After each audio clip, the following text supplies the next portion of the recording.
Welcome to IAC. ఈ వీడియోలో మనం ఇంపార్టెంట్ కరెంట్ అఫైర్స్ డిస్కస్ చేద్దాం. సో ఫస్ట్ కరెంట్ అఫైర్ చూద్దాం. సో మనకి ఫస్ట్ కరెంట్ అఫైర్ వచ్చి 5 డీప్స్ అనేది న్యూస్లో ఉంది. అంటే మనకి 5 మహాసముద్రాలకి సంబంధించి 5 ఓషన్కి సంబంధించి డీపెస్ట్ పాయింట్ని కనుక్కోవడం కోసం ఒక ప్రాజెక్ట్ని చేపట్టారు. దాన్ని 5 డీప్స్ ప్రాజెక్ట్ అని చెప్పేసి పిలుస్తున్నారు. సో ఈ 5 డీప్స్ ప్రాజెక్ట్ అనేది మొదలుపెట్టింది ఎవరు అంటే మనకి Caladan and Oceanic Limited company.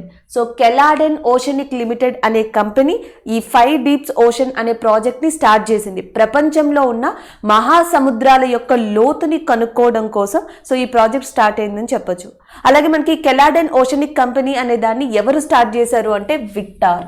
ఈయన పేరు గుర్తుపెట్టుకోండి. Victor is the person who started Caladan and company. అంటే ఇటీవల వార్తల్లో నిలిచిన 5 మహాసముద్రాల గురించి 5 deepest points in the world in ocean ఈ ప్రాజెక్ట్ని చేపట్టిన వ్యక్తి వచ్చేసి మనకి విక్టార్. ఈ నేమ్ చాలా ఇంపార్టెంట్. ఎందుకంటే ప్రపంచంలో ఉన్న 5 ఓషన్స్ మనకి 5 మహాసముద్రాల లోపలికి వెళ్ళిన వ్యక్తి ఈయన. 7 సమిట్స్ అంటాం. సో జనరల్గా మనకి 7 శిఖరాల్ని ఎక్కిన పర్సన్ ఈయన. అండ్ దాంతో పాటు సౌత్ పోల్, నార్త్ పోల్ అంటే ఉత్తర ధ్రువం, దక్షిణ ధ్రువం దగ్గర దాదాపు 100 కిలోమీటర్ వరకు ప్రయాణించిన వ్యక్తి విక్టర్. అయితే ఈయన మనకి ప్రపంచంలోనే అతిపెద్ద డీపెస్ట్ పాయింట్ అంటాం. అది వచ్చేసి మనకి ఛాలెంజర్ డీప్ మెరీనా ట్రెంచ్లో ఉంది పసిఫిక్ ఓషన్లో. అది కాకుండా ఇంకా ప్రపంచంలో మిగతా డీపెస్ట్ పాయింట్స్ అన్ని కూడా సముద్రంలో ఎక్కడ ఉన్నాయని చెప్పేసి కనుక్కోవడం కోసం ఈ ప్రాజెక్ట్ని చేపట్టారు. అయితే ఇనీషియల్గా ఈ ప్రాజెక్ట్లో 5 మహాసముద్రాలకు సంబంధించిన ఇంపార్టెంట్ ట్రెంచ్. సో ట్రెంచ్ అంటే ఇక్కడ డిప్రెషన్ అని చెప్పొచ్చు, లోతు లేకపోతే లోతుగా ఉన్న పాయింట్ అని చెప్పొచ్చు. సో ఇలాంటి వాటిని కనుక్కోవడం జరిగింది. జనరల్గా మనకి 5 మహాసముద్రాలు అంటే మీరు పైసా అని చెప్పేసి కూడా గుర్తుపెట్టుకోవచ్చు.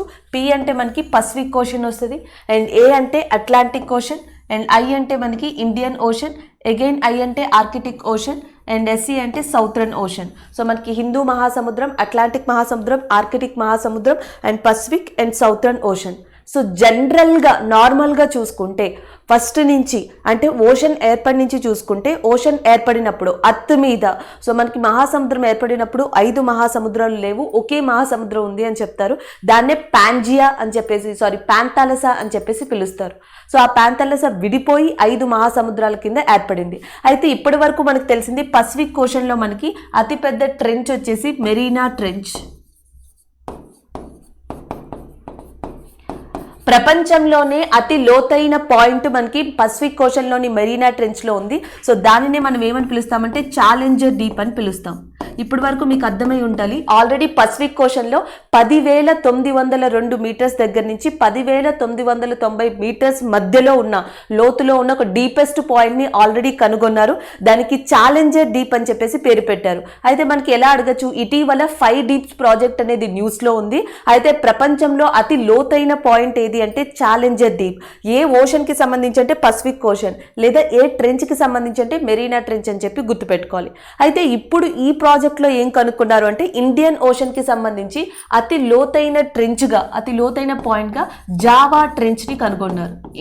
ఇండియన్ ఓషన్కి సంబంధించి జావా ట్రెంచ్. అండ్ నెక్స్ట్ వచ్చేసి మనకి ఫ్యాక్టోరియన్ ట్రెంచ్ అని ఉంది. సో ఫ్యాక్టోరియన్ ట్రెంచ్ అనేది సౌత్రన్ ఓషన్. సౌత్రన్ ఓషన్లో ఫ్యాక్టోరియన్ ట్రెంచ్, అండ్ ఇండియన్ ఓషన్లో Java trench.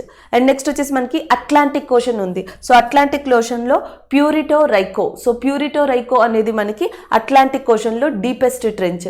So next Arctic Ocean వచ్చేటప్పటికి Molloy Hole. So Molloy Hole is located in Arctic Ocean. అంటే ప్రతి చోట కూడా మనకు ఒక డీపెస్ట్ పాయింట్ని కనుక్కోవడం జరిగింది. సో ఎగ్జామ్ పాయింట్ ఆఫ్ వ్యూలో ఎలా అడగచ్చు, జావా ట్రెంచ్ అనేది ఇటీవల న్యూస్లో ఉంది. అది ఏ ఓషన్కి సంబంధించి అంటే ఇండియన్.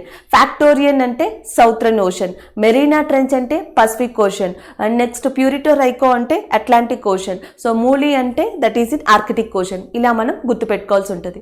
అండ్ దానితో పాటు ఇవన్నీ కనుగొన్న పర్సన్ ఎవరు అంటే విక్టార్ అని చెప్పేసి మనం గుర్తుపెట్టుకోవాలి. అలాగే జనరల్గా మీరు ఇక్కడ చూస్తే ఎస్ ఆకారపు ఓషన్ అనేది మనకి ఎక్కడ కనిపిస్తుంది, ఎస్ షేప్లో ఓషన్ ఎక్కడుంది మనకి వరల్డ్లో ప్రపంచంలో అంటే అట్లాంటిక్ ఓషన్. అట్లాంటిక్ ఓషన్ మనకి ఎస్ ఆకారంలో ఉంటుంది. ప్రపంచంలో యాక్టివేటెడ్ వాల్కనోస్ ఎక్కడ ఎక్కువ ఉంటాయంటే మనకి అగ్నిపర్వతాలు, క్రియాశీల అగ్నిపర్వతాలు ప్రపంచంలో పసిఫిక్ ఓషన్ దగ్గర ఉంటాయి. అందుకే పసిఫిక్ ఓషన్ ఏమని పిలుస్తాము అంటే పసిఫిక్ రింగ్ ఆఫ్ ఫైర్ అని చెప్పేసి పిలవడం జరుగుతుంది. So it is called as a Pacific ring of fire. And next ఇలాంటివి మనం గుర్తుపెట్టుకోవాల్సి ఉంటుంది. ఇప్పుడు ఏవైతే ఇలాంటి ఇన్ఫర్మేషన్ని కలెక్ట్ చేస్తారో ఈ deepest points, Java trench, next వచ్చేసి ఇలాంటి ఇంపార్టెంట్ డేటా, అండ్ దాంతోపాటు మనకి జెల్లీ ఫిష్ అంటాం, జెల్లీ ఫిష్ లాంటిది, లేకపోతే స్టార్ ఫిష్, ఇలాంటి డిఫరెంట్ కైండ్ ఆఫ్ యానిమల్స్, సముద్రంలో కనిపించే జీవులు, సముద్రంలో కనిపించే మనకి ప్లాంట్ లేదా ఎకోసిస్టమ్, ఇవన్నీ డేటాని కలెక్ట్ చేసి మనకి ఒక ప్రాజెక్ట్కి వీళ్ళు సబ్మిట్ చేయనున్నారు. ఆ ప్రాజెక్ట్ పేరు వచ్చేసి సీబెడ్ ప్రాజెక్ట్. సో మనకి ఈ సీబెడ్ ప్రాజెక్ట్ అనేది 2030కి టార్గెట్గా ఉంచబడింది. సో దానికి సంబంధించిన ఆ ప్రాజెక్ట్కి సంబంధించి ఈ డీటెయిల్స్ అన్ని కూడా వీళ్ళు అందివ్వడం జరుగుతుంది. So that is about the 5 deeps project. So మనం మొత్తం గుర్తుపెట్టుకోవాల్సింది 5 డీప్స్ ప్రాజెక్ట్లో ఉన్న 5 ట్రెంచెస్ని మీరు ఖచ్చితంగా గుర్తుపెట్టుకోవాలి. ప్రపంచంలో అతి డీపెస్ట్ పాయింట్ ఏది అంటే మెరీనా ట్రెంచ్లోని ఛాలెంజర్ డీప్ అనేది ప్రపంచంలో అతి డీపెస్ట్ పాయింట్గా గుర్తుపెట్టుకోవాలి సముద్రంలో. అండ్ నెక్స్ట్ వచ్చేసి జావా ట్రెంచ్ అంటే ఇండియన్ ఓషన్ అని చెప్పేసి గుర్తుపెట్టుకోవాలి. ఎస్ ఆకారపు షేప్లో ఉన్న ఓషన్ ఏది అంటే Atlantic ocean. Next activated volcanoes ఎక్కడ ఎక్కువ ఉంటాయంటే పసిఫిక్ ఓషన్లో, దాన్ని పసిఫిక్ రింగ్ ఆఫ్ ఫైర్ అంటాం. దీని అంతటికీ కారణం విక్టర్ వెస్కోవో. సో విక్టర్ వెస్కోవో అనే పర్సనే ఈ ప్రాజెక్ట్ అంతటికీ కారణం అని చెప్పి మనం గుర్తుపెట్టుకోవాల్సి ఉంటుంది. So that is about the 5 deeps ocean. And next one చూద్దాం. సో మనకి సెకండ్ కరెంట్ అఫైర్ వచ్చి China population is in news.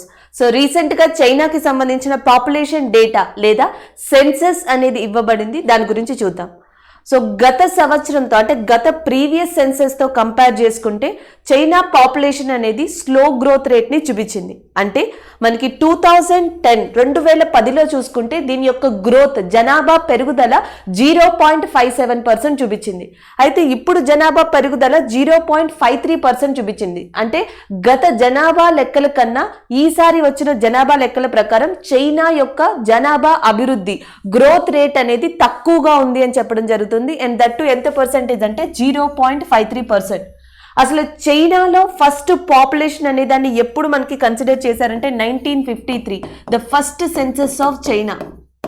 China యొక్క జనాభా లెక్కల్ని ఎప్పుడు మొదలు పెట్టారు అంటే మనకి 1953లో స్టార్ట్ చేశారు. అప్పటి నుంచి చూసుకుంటే దాని యొక్క జనాభా పెరుగుదల రేట్ అనేది ఎప్పుడుంది అంటే 1982లో 2.09%. ఇదే హైయెస్ట్.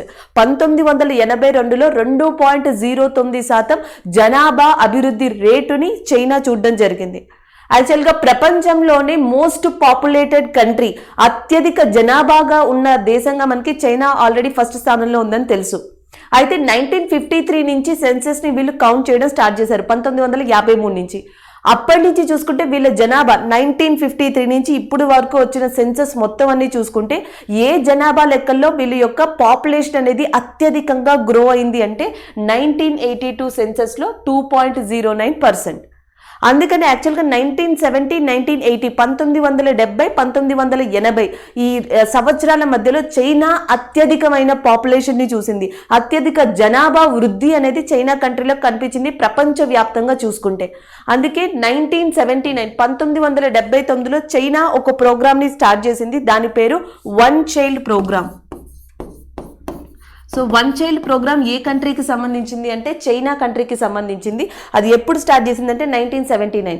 కానీ 2016లో చైనా వన్ చైల్డ్ అనే ప్రోగ్రామ్ని లేదా ప్రాజెక్ట్ని నిలిపివేసింది. It is stopped that one child programme in 2016.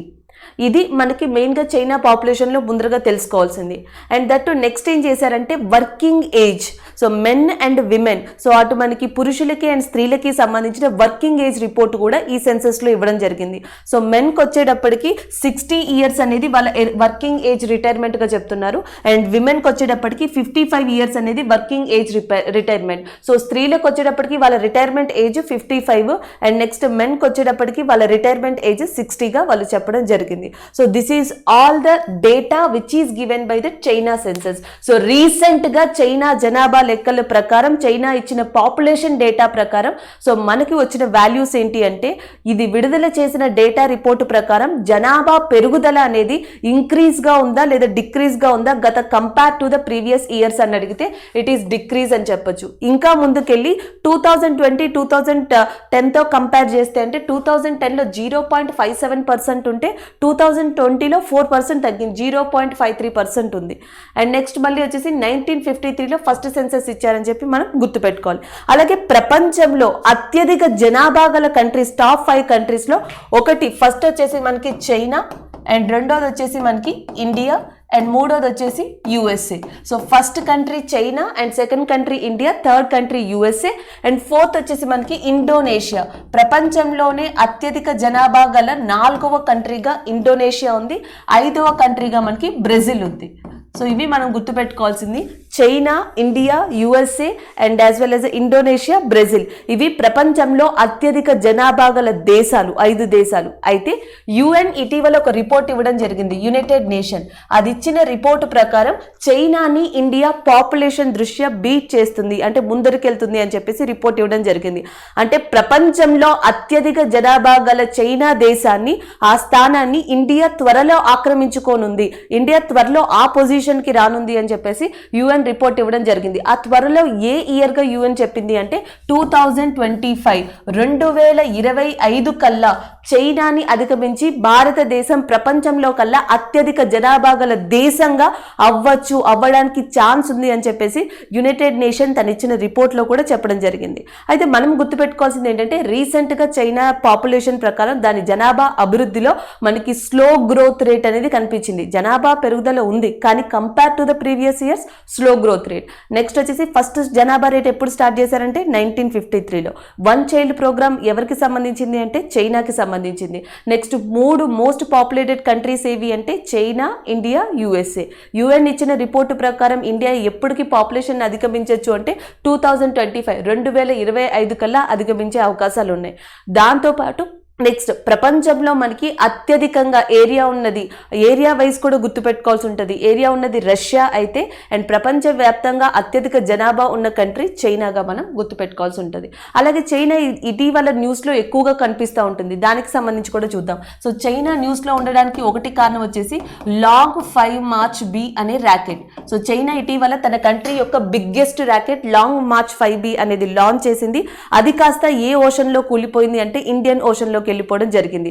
అది ఒకటి మనం డిస్కస్ చేసాం. అండ్ దానితో పాటు చైనా ఎవరెస్ట్ శిఖరానికి సంబంధించి ఒక లైన్ ఆఫ్ సెపరేషన్ అనేది క్రియేట్ చేయబోతుంది అని చెప్పేసి మనం కరెంట్ అఫైర్లో చెప్పుకోవడం జరిగింది. లాంగ్ మార్చ్ 5B అండ్ ఎవరెస్ట్కి సంబంధించి ఆ లైన్ ఆఫ్ సెపరేషన్ అనేది క్రియేట్ చేసేది కూడా చైనానే. అలాగే ఇటీవల World Health Organization China create చేసిన కొత్త వ్యాక్సిన్, కోవిడ్కి సంబంధించిన కొత్త వ్యాక్సిన్కి అప్రూవల్ కూడా ఇవ్వడం జరిగింది. సో ఇవి చైనాకి సంబంధించి ఈ నెలలో ఇంపార్టెంట్ కరెంట్ అఫైర్స్గా చెప్పొచ్చు. సో నెక్స్ట్ వన్ చూద్దాం. సో నెక్స్ట్ కరెంట్ అఫైర్ వచ్చి మనకి IUCN report, international union for conservation of nature.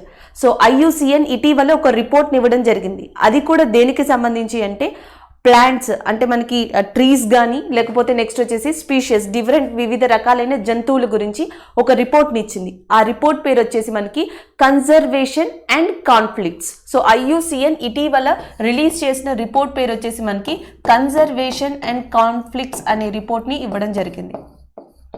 అంటే ప్రపంచంలో హ్యూమన్ వైలేషన్ వల్ల, అంటే మానవుల యొక్క హ్యూమన్ యాక్టివిటీస్ ఏవైతే జరుగుతాయో వాటి వల్ల జీవులు, అనేక రకాలైన జంతువులు, మొక్కలు, ట్రీస్ అన్నీ కూడా దెబ్బతింటున్నాయి అని చెప్పేసి చెప్పడం జరిగింది. సో అది ఈ రిపోర్ట్లో హైలైట్ అని చెప్పొచ్చు. జనరల్గా IUCN ప్రపంచంలో ఉన్న యానిమల్స్ని కానీ ట్రీస్ని కానీ డేటా కలెక్ట్ చేసి ఏవి త్వరలో అంతరించిపోతాయి, ఏవి డేంజర్లో ఉన్నాయి, ఏవి సురక్షితంగా ఉన్నాయి, ఏవి అంతరించిపోయాయి, ఇలాంటి వాటిని ఒక రిపోర్ట్ ఇస్తుంది. దాన్నే మనం రెడ్ డేటా బుక్ అంటాం. సో ప్రతి సంవత్సరం కూడా IUCN యానిమల్స్ గురించి ప్రపంచవ్యాప్తంగా ఇచ్చే రిపోర్ట్నే రెడ్ డేటా బుక్ కింద మనం గుర్తిస్తాం. ఆ రెడ్ డేటా బుక్లో endangered, critically endangered, extinct, threatened అంటే ముంపులో ఉన్నవి, దగ్గరగా మనకి చాలా ప్రమాదంలో ఉన్నవి, ఇంకా ఎక్కువ ప్రమాదంలో ఉన్నవి, అంతరించిపోయేవి, ఇలా కేటగిరీస్గా చేయడం జరుగుతుంది. ఇవన్నీ కూడా ఈ కేటగిరీస్లో రావడానికి హ్యూమన్ వైలెన్స్ అనేది ప్రధాన కారణం. అంటే మానవుని యొక్క ఎక్కువ యాక్టివిటీస్ అని చెప్పొచ్చు. జనరల్గా యానిమల్స్ అంతరించిపోవడానికి కారణం హ్యూమన్స్, మనుషులే. ఎందుకంటే వేటాడడం కావచ్చు, లేకపోతే నెక్స్ట్ వచ్చేసి హంటింగ్, లేకపోతే ఫుడ్ గ్యాదరింగ్, అది ఫుడ్ కోసం కావచ్చు, ఏవైనా సరే వాటి వల్ల యానిమల్స్ అనేవి ఎక్కువగా నష్టపోతున్నాయి. కానీ ఇప్పుడు ఇచ్చిన రిపోర్ట్ ఇంకొక కొత్త డిఫరెంట్ రీజన్తో ఇచ్చింది. IUCN ఇటీవల యానిమల్స్ మీద ఇచ్చిన రిపోర్ట్ ప్రకారం చూసుకుంటే ఈ కాన్ఫ్లిక్ట్ అండ్ కన్జర్వేషన్ లో ఏమని హైలైట్ చేసింది అంటే మిలిటరీ గురించి, సాయుధ పోరాటాలు ఎక్కడైతే జరుగుతున్నాయో సో ఆ సాయుధ పోరాటాల వల్ల చాలా యానిమల్స్ దరిదాపుగా మనకి 30,000కి పైగా జంతువులు, రకరకాల జంతువులు కావచ్చు, చెట్లు కావచ్చు, థ్రెటెండ్ లో ఉన్నాయి, అంటే ప్రమాదంలో ఉన్నాయని చెప్పేసి IUCN చెప్పడం జరిగింది. IUCN ఇటీవల ఇచ్చిన దాని ప్రకారం దరిదాపుగా 30 years లో అంటే 30 సంవత్సరాల్లో 85,000 సాయుధ పోరాటాలు జరిగాయి, ఆర్మ్డ్ కాన్ఫ్లిక్ట్స్ అంటాం. సో టోటల్ గా ఎన్ని జరిగాయి అంటే 85,000 ఆర్మ్డ్ కాన్ఫ్లిక్ట్స్ జరిగాయి. దీనివల్ల ఎన్ని పక్షులు, ఎన్ని జంతువులు, ఎన్ని ట్రీస్ నష్టపోయాయి అనేది IUCN ఒక అంచనా వేసి ఇవ్వడం జరిగింది. వీటి వల్ల ఎక్కువగా మనకి ఆర్మీ కాన్ఫ్లిక్ట్, సాయుధ పోరాటాలు అంటే కొన్ని కంట్రీస్కి వచ్చేటప్పటికి ఒక కంట్రీలో ఉన్న గవర్నమెంట్ కి అండ్ అక్కడ ఉన్న మిలిటెంట్స్ కి పడక, ఇంకొకటి తీవ్రవాద వ్యతిరేక చర్యల వల్ల, లేకపోతే అక్కడ ఉన్న సివిలియన్సే గవర్నమెంట్ మీద తిరుగుబాట్లు చేయడం, ఇలాంటి వాటి వల్ల ఇవన్నీ కూడా అడవులకి దగ్గరగా కానీ పర్వతాలకి దగ్గరగా కానీ యానిమల్స్ ఎక్కువ ఉన్న చోట కానీ చేస్తూ ఉంటే ఇలాంటి ఆర్మ్డ్ కాన్ఫ్లిక్ట్స్ వల్ల ఇవి దెబ్బతింటున్నాయి. ఫర్ ఎగ్జాంపుల్ మనకి ప్రపంచంలోనే ఎక్కువ ఆర్మ్డ్ కాన్ఫ్లిక్ట్స్ జరిగేవి ఎక్కడ అంటే ఆఫ్రికన్ కాంటినెంట్. సో మనకి ఆఫ్రికన్ కాంటినెంట్ లో ఎక్కువగా జరగడం మనం చూస్తూ ఉంటాం. రవాండా, నెక్స్ట్ వచ్చేసి మనకి సౌత్ సూడాన్, నైజీరియా, కాంగో, ఇటీవల కాంగోలో ఈ ఘర్షణలు చూస్తున్నాం. వీటి వల్ల ఆఫ్రికాలో ఉన్న ఎలిఫెంట్స్ కానీ, ఆఫ్రికాలో ఉన్న ఎక్కువ యానిమల్స్ కానీ దెబ్బతింటాయి. ఆఫ్రికా అని కానీ మనకి వెంటనే గుర్తొచ్చేది ఎలిఫెంట్స్. సో మనకి ఏనుగులు ఎక్కువగా ఉండే వన్ ఆఫ్ ద ప్లేస్ ఏది అంటే ఆఫ్రికాగా చెప్పొచ్చు. African elephant is most popular. And దాని తర్వాత ఈస్టర్న్ గొరిల్లా అని చెప్పేసి ఉంటుంది. So eastern gorilla is also famous in Africa. So ఇక్కడ మీరు చూడొచ్చు 1994 1994లో రవాండాలో ఒక వార్ జరిగింది, యుద్ధం లాంటిది జరిగింది. సో దానివల్ల రవాండాలోని Akagera National Park, so Akagera National Park is located in Rwanda. ఇక్కడున్న 80% లార్జెస్ట్ మామల్స్, పెద్ద పెద్ద క్షీరదాలన్నీ కూడా చనిపోయాయి. అండ్ తిరిగి అలాంటి ఉనికిని ఇప్పటిదాకా 2021లో కూడా ఆ చనిపోయిన యానిమల్స్ కి సంబంధించి ఫ్యూచర్ జనరేషన్ ని రికగ్నైజ్ చేయలేదు. అంతగా ఆ ప్రాంతం దెబ్బతింది. దాని తర్వాత 2004లో సూడాన్ గొడవలు. సో 2004లో సూడాన్ గొడవల వల్ల అక్కడున్న లార్జెస్ట్ ఎలిఫెంట్ పాపులేషన్, ఏనుగుల యొక్క గుంపు లేదా ఏనుగుల యొక్క జాతి అనేది కంప్లీట్ గా దెబ్బతింది అని చెప్పొచ్చు. అంటే 100% ఎలిఫెంట్ పాపులేషన్ ఉంటే ఆ 100% ఎలిఫెంట్ పాపులేషన్ లో ఓన్లీ ఇప్పుడు మనం 20 to 30% మాత్రమే చూడగలం.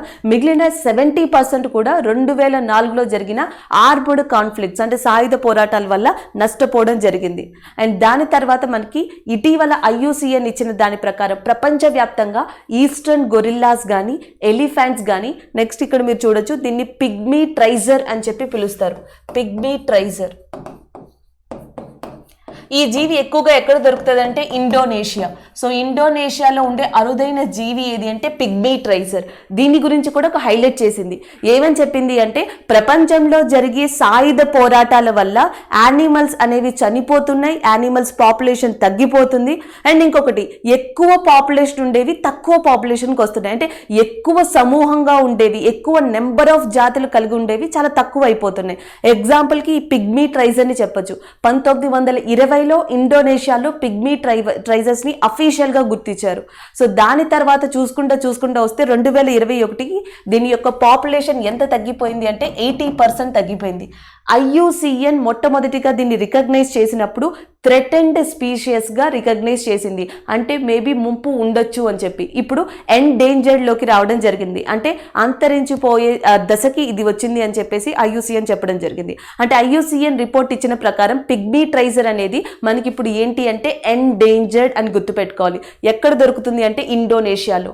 ఈస్టర్న్ గొరిల్లా అనేది మనకి ఎక్కడ ఫేమస్ అంటే ఆఫ్రికాలో.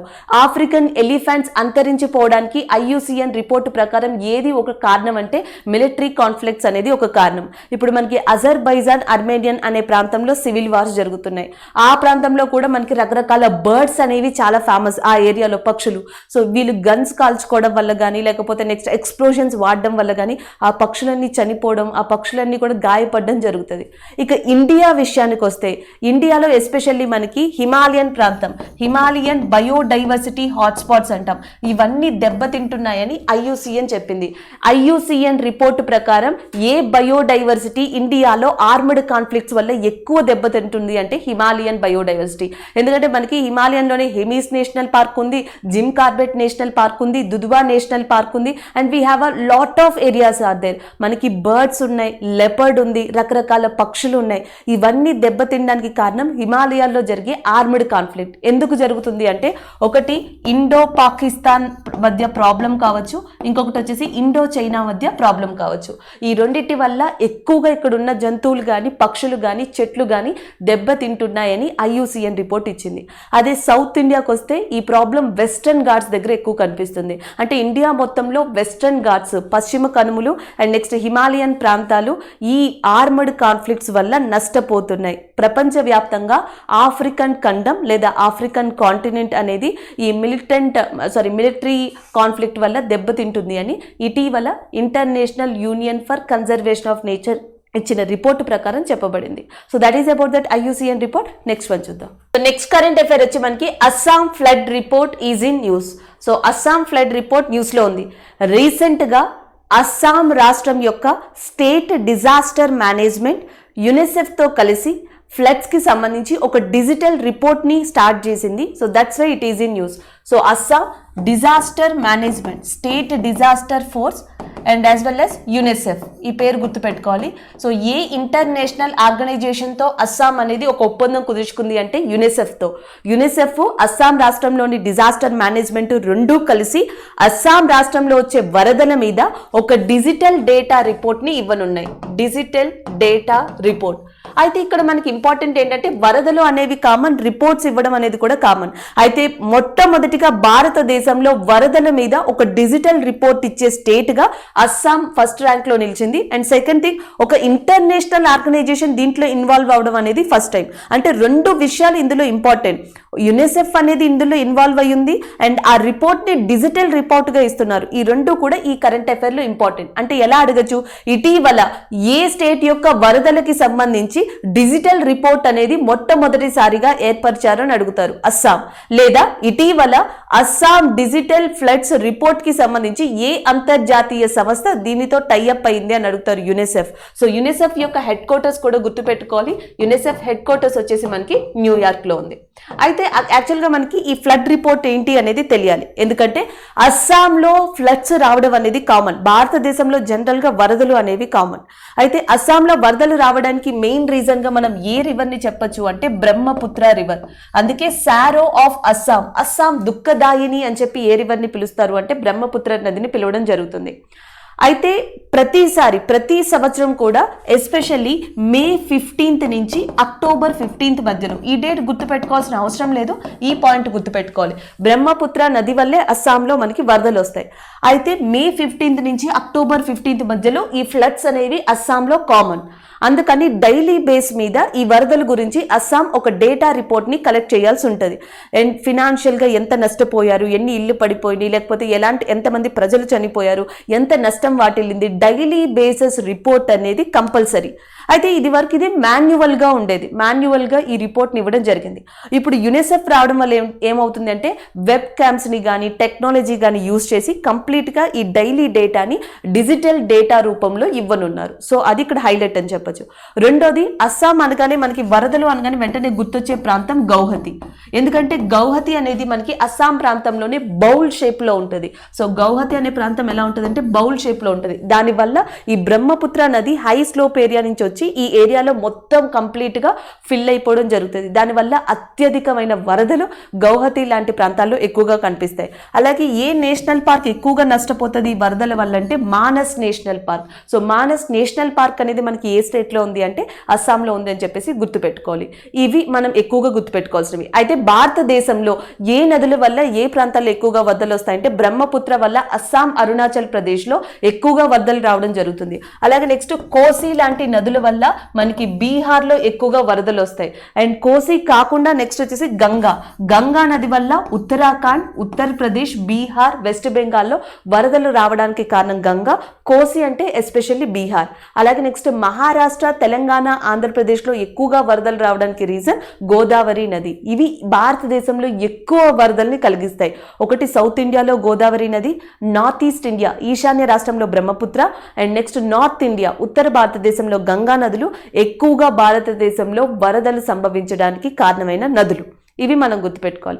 అయితే అస్సాం స్టేట్ న్యూస్లో ఉంది కాబట్టి అస్సాంకి సంబంధించి కూడా ఇంపార్టెంట్ ప్లేసెస్ కానీ ఇంపార్టెంట్ పాయింట్స్ కానీ గుర్తుపెట్టుకోవాలి. ఇది వరకు అస్సాం చీఫ్ మినిస్టర్ వచ్చేసి సర్బానంద్ సోనోవాల్. కానీ ఇటీవల అస్సాం 15వ ముఖ్యమంత్రిగా ఎవరు నియమించబడ్డారు అంటే మనకి బిశ్వాస్ శర్మ, హేమంత్ బిశ్వాస్ శర్మ ఇప్పుడు 15వ ముఖ్యమంత్రిగా నియమించబడడం జరిగింది. అది ఒకటి గుర్తుపెట్టుకోవాలి. అండ్ నెక్స్ట్ అస్సాం దేనికి ఫేమస్ అంటే టీ ప్రొడక్షన్కి ఫేమస్. అది కూడా సుర్మా లోయ అంటాం, సుర్మా వ్యాలీలో ఇది చాలా ఫేమస్ అని చెప్పొచ్చు.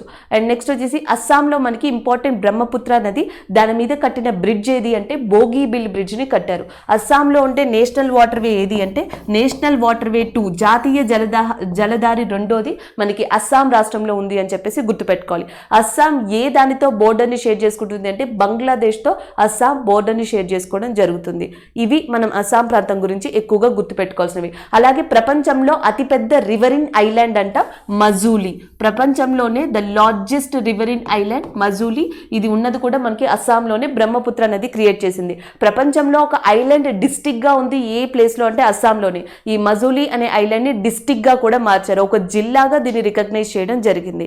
So that is about that Assam and Assam flood report. మనం గుర్తుపెట్టుకోవాల్సింది ఇటీవల ఏ రాష్ట్ర ఫ్లడ్ రిపోర్ట్స్ డిజిటల్ గా మార్చారు అంటే అస్సాంకి. అది ఏ అంతర్జాతీయ సంస్థ ఉపయోగపడింది అంటే యునిసెఫ్ యొక్క హెడ్ క్వార్టర్స్ ఏదంటే న్యూయార్క్. అస్సాంకి ఫ్లడ్స్ దేని వల్ల వస్తాయంటే బ్రహ్మపుత్ర. అస్సాం దుఃఖదాయిని దేని పిలుస్తారు అంటే బ్రహ్మపుత్ర నదిని పిలుస్తారు. అండ్ నెక్స్ట్ వన్ చూద్దాం. సో నెక్స్ట్ డే వచ్చి మనకి international nurses day. So every year కూడా ఇంటర్నేషనల్ నర్సెస్ డే అనేది ఎప్పుడు రికగ్నైజ్ చేసామంటే May 12th రికగ్నైజ్ చేయడం జరిగింది. అండ్ దీంతో పాటు ఎవ్రీ ఇయర్ కూడా దీని యొక్క ఇతివృత్తాంతం థీమ్ అనేది ఇవ్వబడుతుంది. So 2021 May 12th international nurse day యొక్క థీమ్ ఏంటంటే nursing. So nursing the world to health.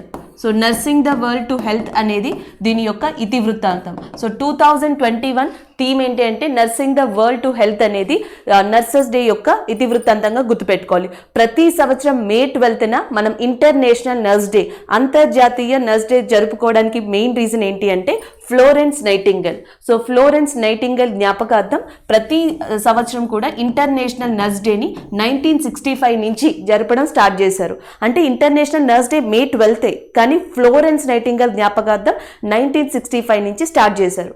So జనరల్గా ఈ టైంలో కోవిడ్ టైంలో మనకి నర్స్ కానీ ఆమె యొక్క పాత్ర కానీ మనకి చాలా ఇంపార్టెంట్ అని తెలుసు. ఇలాంటి దానికి బేస్మెంట్ వేసిన వ్యక్తి మనకి ఫ్లోరెన్స్ నైటింగేల్. మనకి యుద్ధాల టైంలో అంటే ఎస్పెషల్లీ క్రిమియన్ వార్ జరిగినప్పుడు కాన్స్టాంటినోపెల్ సోల్జర్స్ అందరినీ కూడా ఈమె ట్రీట్ చేయడం జరిగింది. అలాగే లండన్లో ఒక మెడికల్ కాలేజ్ని ఎస్టాబ్లిష్ చేయడానికి కూడా ఈమె కారణం. ఈమెని ద లేడీ విత్ ల్యాంప్ అని కూడా పిలుస్తారు. Florence Nightingale is also called as the lady with lamp. ఇది కూడా గుర్తుపెట్టుకోండి. ఎవరిని ద లేడీ విత్ ల్యాంప్ అని పిలుస్తారంటే Florence Nightingale. So Florence Nightingale modern నర్సింగ్కి ఒక బీజం వేసింది. మోడర్న్ నర్సింగ్కి మెయిన్ ఫౌండర్గా చెప్తాం. 1965 నుంచి ఆమె యొక్క జ్ఞాపకార్థంగా May 12th international nurse day అనేది మనం రికగ్నైజ్ చేసాం. దీని యొక్క ఇతివృత్తాంతం వచ్చేసి nursing the world to health అనేది దీని యొక్క ఇతివృత్తాంతంగా మనం గుర్తుపెట్టుకోవాల్సి ఉంటుంది. So this is about that international nurse day. So next one చూద్దాం. సో నెక్స్ట్ వచ్చేసి మనకి బుక్ అండ్ ఆథర్లో రస్కిన్ బాండ్ రాసిన ఆల్ టైమ్ ఫేవరెట్. సో మనకి all time favourite for children అనే బుక్ ని రాసింది మనకి రస్కిన్ బాండ్. ఈయన యొక్క 87th బుక్ ఇది. Ruskin Bond is a very famous Indian author. భారతదేశంలో ప్రముఖ రచయితగా చెప్పొచ్చు. బ్రిటిష్ డిసెంట్ ఈయన. సో ఇండియాలో ఉత్తరాఖండ్లో నివాసం ఉంటున్నారు. ఈయన యొక్క 87th బుక్గా all time favourite for children. So దాంట్లో నెంబర్ ఆఫ్ స్టోరీస్ని కలెక్ట్ చేసి ఇట్లా రాయడం జరిగింది. 87th బుక్ ఆఫ్ రస్కిన్ బాండ్గా మనం గుర్తుపెట్టుకోవాలి. It is very very important. All time favourite for children అనే బుక్ని రాసింది రస్కిన్ బాండ్. ఈయన చాలా నెంబర్ ఆఫ్ ఆల్మోస్ట్ 86 బుక్స్ రాశారు దీనికన్నా ముందర. దాంట్లో పాపులర్గా ద బ్లూ అంబరిల్లా అనే బుక్ని చెప్పొచ్చు. ద బ్లూ అంబరిల్లా అనే బుక్ని కూడా రాసింది మనకి రస్కిన్ బాండ్. అండ్ దాంతోపాటు Delhi is not for the room on the roof, Delhi is not for the blue umbrella లాంటి బుక్స్ని, పాపులర్ బుక్స్ని రస్కిన్ బాండ్ ఇప్పటికే రాసి ఉన్నారు. అండ్ దాని తర్వాత రీసెంట్గా ఆయన బర్త్డే సందర్భంగా మనకి 87th ఆల్ టైమ్ ఫేవరెట్స్ అనే బుక్ని కూడా 87th బుక్గా ఆయన రిలీజ్ చేయనున్నారు. And as well as April 23rd అనేది కూడా మనం గుర్తుపెట్టుకోవాలి డేస్ పరంగా. April 23rd స్పెషాలిటీ వచ్చేసి వరల్డ్ బుక్ డే. సో మనకి వరల్డ్ బుక్ డే అనేది ఎప్పుడు అంటే April 23rd. అంటే ఈ మొత్తం కరెంట్ అఫైర్లో మనం గుర్తుపెట్టుకోవాల్సింది world book day April 23rd. All time favourite for children అనే బుక్ని రాసింది రస్కిన్ బాండ్, లేదా రస్కిన్ బాండ్ యొక్క 87th బుక్ ఏది అంటే all time favourite for children. ఆయన పాపులర్ బుక్స్లో ద బ్లూ అంబరిల్లా అనే దాన్ని చెప్పొచ్చు, ఢిల్లీ ఈజ్ నాట్ ఫార్ అనే బుక్స్ చాలా పాపులర్ బుక్స్ ఆయన రాసిన వాటిల్లో. సో నెక్స్ట్ వన్ చూద్దాం. Third Arctic science ministerial meeting is in news. రీసెంట్గా ఇండియా 3వ ఆర్కిటిక్ మినిస్ట్రియల్ సమావేశానికి అటెండ్ అవ్వబోతున్నట్టు ఒక స్టేట్మెంట్ని ఇవ్వడం జరిగింది. So that's why it is in news. So మొట్టమొదటిగా మనం ఆర్కిటిక్ మినిస్ట్రియల్ అంటే ఏంటో చూద్దాం. సో దాని తర్వాత మిగతా వాటి గురించి మాట్లాడదాం. ఆర్కిటిక్ రీజియన్లో పలు కంట్రీస్ తమ యొక్క రీసెర్చ్ స్టేషన్స్ని పెట్టి ఆ ప్రాంతంలో అంతా కూడా కంప్లీట్గా డేటాని కలెక్ట్ చేయడం అండ్ దాంట్లో వచ్చిన మార్పుల్ని గుర్తించడం. సో దాంట్లో మార్పులు వస్తే ఇంకా ప్రపంచవ్యాప్తంగా ఎలాంటి మార్పులు రావచ్చు, ఎందుకంటే మనకి జనరల్గా గ్లేషియర్లో ఎప్పుడైతే మార్పులు వచ్చాయో సో హైడ్రోస్పియర్ అంటే వాటర్లో కూడా మార్పులు వస్తాయి. వాటర్లో మార్పులు రావడం వల్ల సో మనకి వాతావరణంలో మార్పులు వస్తాయి. వాతావరణంలో మార్పులు రావడం వల్ల అది ల్యాండ్ మీద ఎఫెక్ట్ చూపిస్తుంది. అంటే లిథియోస్పియర్, అట్మాస్ఫియర్, హైడ్రోస్పియర్ ఇవన్నీ కూడా మంచు కొండలతో, గ్లేషియర్స్తో ఒక రకంగా కనెక్ట్ అయ్యి ఉన్నాయనేది సైంటిస్టుల భావన. అయితే ఈ ప్రాంతంగా ఈ బేసిస్ మీద ఈ థీసిస్ ప్రకారం ఆర్కిటిక్ ప్రాంతం అంతటా కూడా మనకి చాలా కంట్రీస్ తమ స్టేషన్స్ని, రీసెర్చ్ స్టేషన్స్ని నెలకొల్పాయి ఇండియాతో సహా. అయితే ఈ ప్రాంతాన్ని ఎలా పరిరక్షించాలి, ఈ ప్రాంతంలో డేటాని ఎలా కలెక్ట్ చేయాలి, ఈ ప్రాంతం అంతట్లో కూడా మనకి ఎలాంటి టెక్నాలజీని ఇంప్రూవ్ చేయాలి, సో దీన్ని బేస్ చేసుకుని ఫ్యూచర్ ప్రిడిక్షన్స్ ఏం చేయాలి, వీటన్నిటికీ సంబంధించిందే ఆర్కిటిక్ మినిస్ట్రియల్ మీటింగ్. అంటే ఆర్కిటిక్ మినిస్ట్రియల్ మీటింగ్ ప్రత్యేకంగా ఒకటి ఆర్కిటిక్ ప్రాంతాన్ని, 2 మంచు కొండల్ని, 3 దీనివల్ల ఏమన్నా ఎఫెక్ట్ అయితే ఫ్యూచర్లో వచ్చే కాన్సిక్వెన్సెస్ గురించి చర్చించడానికి ఇలాంటి సమావేశాలు స్టార్ట్ అయ్యాయని మనం గుర్తుపెట్టుకోవాలి. మొట్టమొదటిగా ఆర్కిటిక్ ఫస్ట్ మినిస్ట్రియల్ మీటింగ్ ఏ సంవత్సరంలో స్టార్ట్ అయిందంటే 2016 స్టార్ట్ అయింది. అండ్ ఆతిథ్యం ఇచ్చిన దేశం ఏది అంటే USA. సో USA కేంద్రంగా, సో USA అనే కంట్రీ కేంద్రంగా the first Arctic ministerial meeting అనేది 2016లో జరిగింది. నెక్స్ట్ 2018లో జర్మనీ కేంద్రంగా సెకండ్ ఆర్కిటిక్ మినిస్ట్రియల్ మీటింగ్ అనేది జరిగింది. సో థర్డ్ వన్ వచ్చేసి 2021. ఇది మనకి ఇంపార్టెంట్. 2021 ఆర్కిటిక్ మినిస్ట్రియల్ మీటింగ్ ఎన్నోవది అంటే మూడవ ఆర్కిటిక్ మినిస్ట్రియల్ మీటింగ్ కి ఆతిథ్యం ఇవ్వనున్న కంట్రీస్ ఏవి అంటే ఒకటి జపాన్ అండ్ రెండోది వచ్చేసి ఐస్లాండ్. జపాన్ అండ్ ఐస్లాండ్ సంయుక్తంగా కలిసి థర్డ్ ఆర్కిటిక్ మినిస్ట్రియల్ మీటింగ్ ని నిర్వహించనున్నాయి. దీని యొక్క థీమ్ ఏంటి అంటే knowledge for a sustainable network. So knowledge for a sustainable network అనేది థర్డ్ మినిస్ట్రియల్ మీటింగ్ యొక్క ఇతివృత్తాంతంగా మనం గుర్తుపెట్టుకోవాల్సి ఉంటుంది. సో దీంట్లో పార్టిసిపేట్ చేయబోయే కంట్రీ ఏది అంటే అన్ని కంట్రీస్తో పాటు ఇండియా కూడా మనకి 3వ ఆర్కిటిక్ మినిస్ట్రియల్ మీటింగ్లో పార్టిసిపేట్ చేయనుంది. మరి ఇండియాకి ఆర్కిటిక్కి ఉన్న సంబంధం ఏంటంటే ఆర్కిటిక్లో ఇండియా తన యొక్క రీసెర్చ్ స్టేషన్స్ని నెలకొల్పింది. ఒకటి వచ్చేసి మనకి హిమాద్రి అంటాం. సో హిమాద్రి అనే ఒక రీసెర్చ్ స్టేషన్ని నార్వే కేంద్రంగా మనకి నెలకొల్పడం జరిగింది ఇండియా.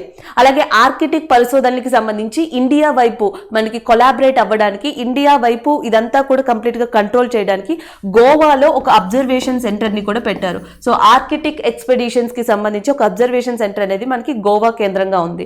ఫస్ట్ ఒక ఇంపార్టెంట్ స్టేషన్ ఆర్కిటిక్ కి సంబంధించి ఇండియా నెలకొల్పింది ఏది అంటే హిమాద్రి. దాంతో పాటు ఇండ్ ఆర్క్ అనే ఒక దాన్ని కూడా నెలకొల్పడం జరిగింది. ఇండ్ ఆర్క్ అనేది multi sensor observer. So multi sensor observer ని ఇండియా ఆర్కిటిక్ లో స్టార్ట్ చేసింది. దాని పేరే ఇండ్ ఆర్క్ గా గుర్తుపెట్టుకోవాలి. సో నెక్స్ట్ వచ్చేసి ఒక రేడార్ శాటిలైట్ టెక్నాలజీని కూడా ఆర్కిటిక్ కేంద్రంగా నెలకొల్పడం జరిగింది. దాన్ని నిసార్ అంటారు. సో నిసార్ లో N means NASA. So NASA, ISRO కలిపి మనకి నిసార్ అనే టెక్నాలజీని ఎక్కడ నెలకొల్పాయి అంటే that is in nothing but Arctic area. So NASA ISRO కలిసి ఒక శాటిలైట్, రేడియో శాటిలైట్ టెక్నాలజీతో మనకి ఒక కంప్లీట్ కొత్త టెక్నాలజీని ఆర్కిటిక్ కేంద్రంగా నెలకొల్పాయి. దాన్ని నిసార్ అంటాం. అండ్ నెక్స్ట్ వచ్చేసి హిమాద్రి స్టేషన్ అక్కడ ఉంది మనకి ఆర్కిటిక్ ఏరియాలో. నెక్స్ట్ వచ్చేసి ఇండ్ ఆర్క్ అనే శాటిలైట్ దేనికి సంబంధించింది అంటే ఇండియాకి సంబంధించింది.